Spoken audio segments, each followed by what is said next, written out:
March Madness is in full swing, and we have another Locked On bracket breakdown as 11 seed Pitt got it done over 6 seed Iowa State, 59-41 that final. I'm Jordan Black, and we are joined by the host of Locked On Pitt, Nick Fairbaugh.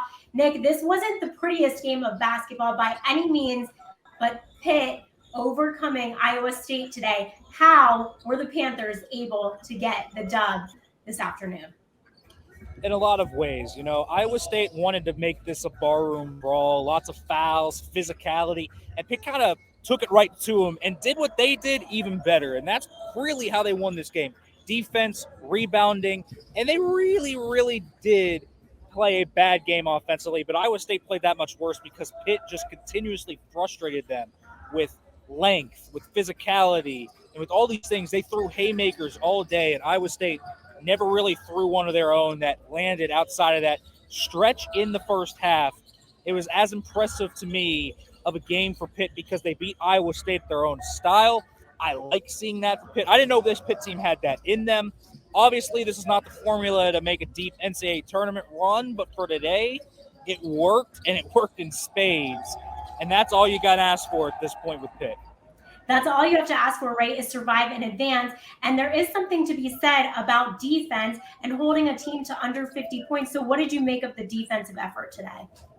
I just thought it was really good. The physicality, the switches, rim protection. Pitt had a crazy amount of blocks early on in this game, and it kind of just kept coming. Guillermo Diaz-Graham, a center who just started his first game against Mississippi State, started again today. He had an awesome game. I thought he was a huge factor. Iowa State couldn't get to the rim at all because of him. 25 great minutes. They had an awesome rotation in the front court, and the guards really frustrated Iowa State's guards with their length and physicality in the backcourt. So there's something to be said. Pitt is a team that has struggled with their defensive prowess recently. Heading into this, they got 96 spotted by Duke in the ACC tournament.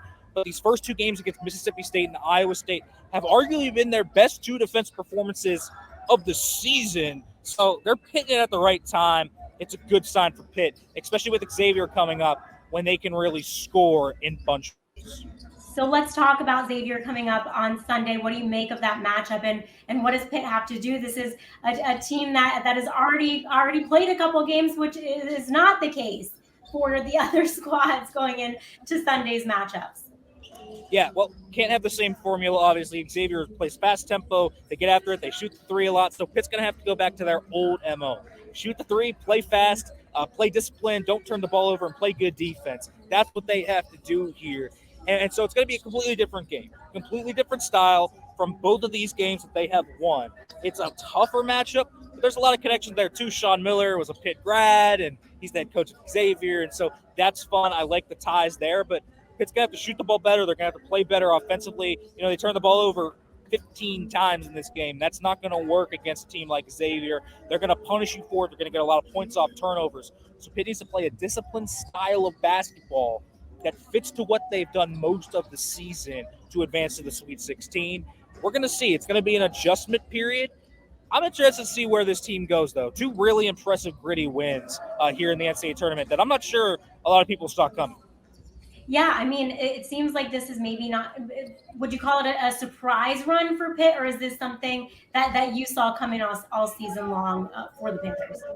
I mean, Pitt came into this tournament losers of 3 of 4. They beat Georgia Tech, but lost to a bad team in Notre Dame on the road, lost to Miami on the road, got crushed by Duke. So they were playing their worst basketball in months coming in. But the fact that they've hit that reset button, it's really been impressive. Speaks to Jeff Capel and what he's doing. Speaks to this veteran team that he's built, gelling as a unit. They've really gelled quite nicely together. It's a definite run to me that came out of left field because Pitt was playing so bad. And now it's kind of like, okay, well, now they're right back where they were when they were 20-5 from November through the beginning of March. And that's a really good sign for Pitt. And, Xavier is going to be a fun game. That's a winnable game, I think, for them too.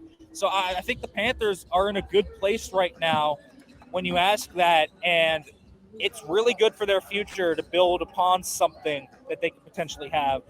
For a program that was once great, this is awesome to see them make a nice run and get back to where they once were.